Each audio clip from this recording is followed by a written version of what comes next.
India news Haryana, अपनी बोली अपना चैनल।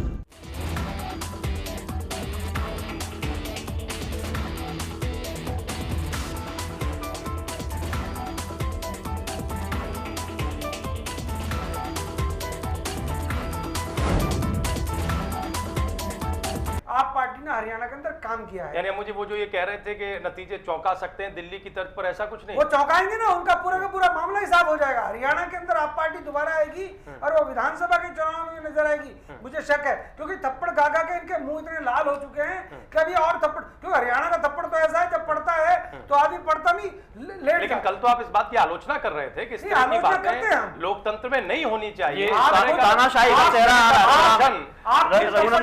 तानाशाही का चेहरा कहीं सत्ता की आड़ से आप उन चीजों का समर्थन तो नहीं कर रहे। डागर साहब को केजरीवाल के थप्पड़ों का कितना दुख हुआ। ये लोग मिलकर चुनाव लड़ रहे हैं, केजरीवाल खुद थप्पड़ लगवाते हैं और थप्पड़ खा के फिर थप्पड़ मारने वाले के घर पे गांधीगिरी दिखाने के लिए पहुंच जाते हैं। वो वहां पर ये भूल जाते हैं। तो वो ये चुनौती देते हैं कि कोई दूसरा नेता ऐसा नहीं कर सकता। अरे कहां इतना कौन पिटेगा भैया, इतना कोई नहीं पिटेगा। अम्मू जी एक मैं रोकूंगा आपको जी। आपने कहा फरीदाबाद के संदर्भ में जी आपकी पार्टी पिछले साल लड्डू आपके बन गए थे जी, ठीक है जी, लड्डू बन गए और बटने की तैयारी होगी, उसके बाद रिजल्ट क्या हुआ बताइए। गुंडागर्दी से जो व्यक्ति नहीं, गुंडागर्दी नहीं, पहले नंबर पे बता रहे थे अवतार बढ़ाना है। पिछली बार भी मार्च से जीता, अभी भी जीतेंगे। ठीक है, आप पता चल जाएगा, आप 16 मई को देख लीजिएगा। कोई बात नहीं। फरीदाबाद पार्लियामेंट का हाल क्या होगा। ओंकारेश्वर जी, आम आदमी पार्टी की चर्चा की यहाँ अम्मू जी ने और कहा कि आम आदमी पार्टी के नतीजे चौंकाने वाले होंगे, लेकिन दूसरी तरीके से जो उसका स्टेटस वोट कटवा पार्टी का है बस वही स्टेटस बनकर रह जाएगा। आप भी आम आदमी पार्टी को आज जिस तरह से वोट पड़ा है हरियाणा में वैसे ही देखते हैं, या आम आदमी पार्टी उससे बेहतर कुछ प्रदर्शन करने की स्थिति में लग रही है? देखिए, जब पिछली बार दिल्ली में आम आदमी पार्टी ने दस्तक दिया और अचानक 28 सीटें लेकर वो आ गए, उससे पहले तक किसी चुनाव विश्लेषक ने ये दावा नहीं किया था। योगेंद्र यादव ने जरूर दावा किया था कि वो 40 सीटें आम आदमी पार्टी को दे रहे हैं, कई उसके उम्मीदवार उतरे, लेकिन ना तो किसी राजनीतिक दल ने न ही मीडिया ने आम आदमी के पक्ष में कोई बड़ी बातें करी थी।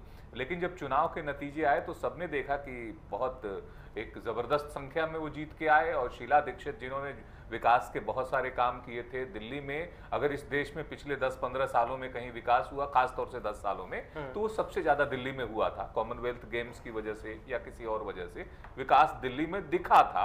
इसके बावजूद शीला दीक्षित करारे तौर पर हार गई, पूरी पार्टी हार गई और ओम प्रकाश ये केजरीवाल जो है वो जीत के आ गए। लेकिन वो 49 दिन जो केजरीवाल की पार्टी सत्ता में रही और जिस तरह के नाटक हुए, जिस तरह की चीजें हुई, उससे आम आदमी का एक तरह से मोह भंग हुआ। आपने लगातार जितनी बातें कही, आपने कहा कि हम चुनाव नहीं लड़ेंगे, आपने चुनाव लड़ लिया।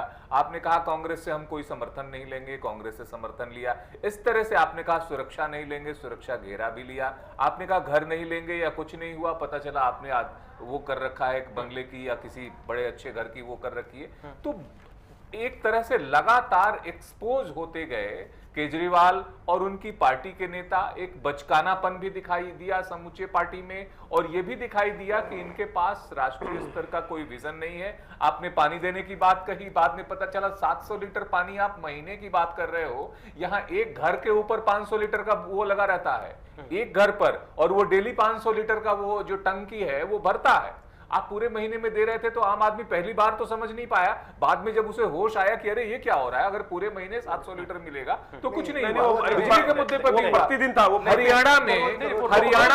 हरियाणा में सबसे ज्यादा प्रभाव, एक बात मेरी बात कंप्लीट कर लेने दीजिए, हरियाणा में दिल्ली के बाद सबसे ज्यादा प्रभाव पड़ने की उम्मीद थी आम आदमी पार्टी की, क्योंकि वहां के नेता वहां से बिलोंग भी करते हैं, बगल का क्षेत्र है, योगेंद्र यादव जैसे व्यक्ति वहां से चुनाव लड़ रहे हैं और लोग भी चुनाव लड़ रहे हैं। लेकिन अभी लगता है कि योगेंद्र यादव ने भी एक तरह से बातें मान ली। उन्होंने कोई दावा, जो व्यक्ति 40 सीटें 50 सीटें दावा करता था, राष्ट्रीय स्तर का दावा करता था, वो एक उम्मीदवार ही नहीं चुनाव विश्लेषक भी हैं, उस नाते भी अपनी बात कह दिया करते थे।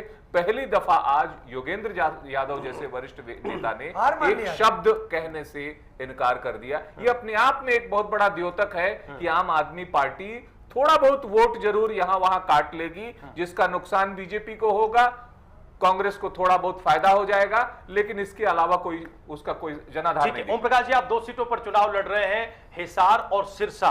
हिसार के बारे में आप बढ़ चढ़कर दावे कर रहे हैं, सिरसा पर क्या स्थिति सर रहने वाली है? देखिए, सिरसा की जो स्थिति है वो निश्चित रूप से सीट हमारे जो प्रत्याशी हैं सुशील इंदौरा वो जीतेंगे, इसमें कोई दो राय नहीं है। और जिस प्रकार से प्रदेश में ही नहीं बल्कि सारे देश में जो मोदी जी की लहर है और जो भ्रष्टाचार, कुशासन, नौकरियों में भेदभाव, क्षेत्रवाद, बहुत सारे मुद्दे जो हैं वो जो प्रादेशिक हैं जी, वो भी लोकसभा के चुनाव में लोगों की चर्चाओं में थे। और लोग ये चाह रहे हैं कि निश्चित रूप से कि हजका भाजपा का जो ये गठबंधन है, इस गठबंधन की, जैसे अभी सूरजपाल जी कह रहे थे कि ये एक बहुत बड़ा करिश्मा होगा। और आज आप इस बात को महसूस करते होंगे कि ओम प्रकाश धनखड़ को सबसे कमजोर कैंडिडेट बताते थे रोहतक में, लेकिन जिस प्रकार से मुकाबला आज धनखड़ जी ने किया है तो कोई इसमें विशेष बात नहीं है कि 10 की 10 सीटें ये गठबंधन जो है वो जीते, इसमें कोई दो राय नहीं लगती।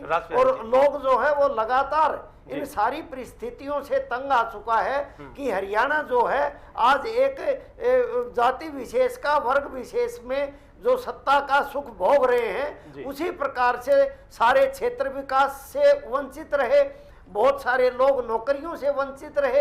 ये बहुत बड़ा आक्रोश है, जिससे निश्चित रूप से हरियाणा में 10 की 10 सीटें गठबंधन। जवाब सब आएंगे। डॉक्टर साहब, आप जवाब देना चाह रहे हैं, संक्षेप में दीजिए, फिर हम राजबिहारी जी के पास जाएंगे। हमारे हजका के बड़े सीनियर साथी हैं, वो शायद अपना जमाना भूल गए हैं कि अपने पुराने दिन इनको याद नहीं है। दूसरों पे कीचड़ उछालने से पहले आप अपने दामन को देखिए। आपके ऊपर ज्यादा इल्जाम थे बजाय इनके कि डेवलपमेंट केवल हिसार में जा रहा है। बजाय नहीं केवल जी आप गलत कह रहे हैं। नहीं, आप इतना मत बोलिए, इतना मत बोलिए कि आपकी भी एक एमएलए है, आपने सारे हरियाणा पर सीएम पे, ये कोई तरीका नहीं है आपका कहने का। आप अपना दामन कांग्रेस को अपना दामन देखिए। बहुत कम है, सामने आ जाएंगी। हमें अम्मू जी सीढ़ी आपकी भी है, सीढ़ियाँ आपकी भी हैं। कौन सी सीढ़ी चाहिए आपको? आपके कृष्णपाल की भी सीढ़ियाँ हैं, आप रामदास की भी सीढ़ियाँ, किसकी चाहिए आपको? बताइए, बताइए आप। विधायक हमारे हैं, आपके विधायक कहाँ हैं आप बताइए। अरे अगर आप एक विधायक है जिनके हैं वो सरकार हरियाणा में, जो आपके कांग्रेस अध्यक्ष हैं, आपकी सीटें कितनी आएंगी? नहीं, सामने आ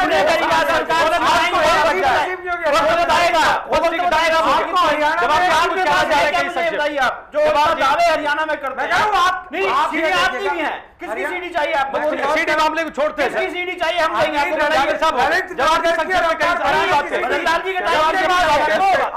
जवाहरलाल जी के टाइम की सीढ़ी चाहिए आपको, पूछिए इनसे। तो बदललाल तो आपके मुख्यमंत्री थे कांग्रेस। अगर आज आपके पार्टनर है, 1 मिनट में बोल लेता हूँ। आज आपके पार्टनर जवाहर जी, एक मिनट में बोल लेता हूँ। आज के चुनाव पर कुछ बात करें। आज के चुनाव पे देखिए, राजबिहारी जी ने एक विषय कहा कि जो ये चुनाव है, जो वोटें हैं, ये नरेंद्र मोदी जी को मिल रही है। तो मेरे सीनियर वरिष्ठ मित्र हैं, तो मैं कुछ चीजें याद दिलाना चाहता हूं। जब प्रधानमंत्री का चुनाव होता है तो पंडित नेहरू सामने आते हैं, तो चुनाव नेहरू को रखकर लड़ा जाता है।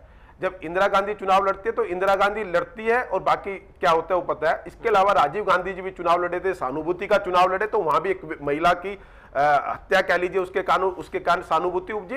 जब पीवी नरसिंहा राव भी बने तो वो भी एक प्रधानमंत्री की, वर्तमान प्रधानमंत्री की दोबारा, सॉरी प्रधानमंत्री नहीं थे, पूर्व प्रधानमंत्री की दोबारा हत्या हुई तमिलनाडु में, उसके कारण उड़े। और अटल जी लड़े हो, चाहे अडवाणी जी लड़े हो हमारी तरफ से, चाहे मोदी जी हो, निश्चित रूप से जिसके नेतृत्व में आप चुनाव लड़ रहे होते हैं वो एक बड़ा चेहरा बनता ही है, पूरे देश के लिए वो एक आइडियल बनता है। तो ऐसा नहीं है कि भारतीय जनता पार्टी ऐसा करके दर्शाया जाता है जैसे भारतीय जनता पार्टी ने किसी विदेशी आदमी को लेकर और यहां उसको एक प्रधानमंत्री पद के लिए किया जा रहा है। नरेंद्र मोदी जी हमारे सीनियर और वरिष्ठ कार्यकर्ता है, वो कार्यकर्ता है जिन्होंने पूरा का पूरा जीवन भारतीय जनता पार्टी को समर्पित किया है। और इससे पहले निश्चित रूप से कोई भी पार्टी लड़े, अगर प्रादेशिक चुनाव हो चाहे राष्ट्रीय स्तर का चुनाव, एक चेहरा हर पार्टी सामने चेहरे पर चुनाव लड़ा जाता है। राजबिहारी जी, हम दूसरी बात जानना चाह रहे थे आपसे। हम एक तो ये जानना चाह रहे थे कि हजका 2 सीटों पर चुनाव लड़ रही है, हिसार के दावे आप देख रहे हैं ओम प्रकाश जी कर रहे हैं, सिरसा पर हजका का दावा कितना मजबूत आपको नजर आता है?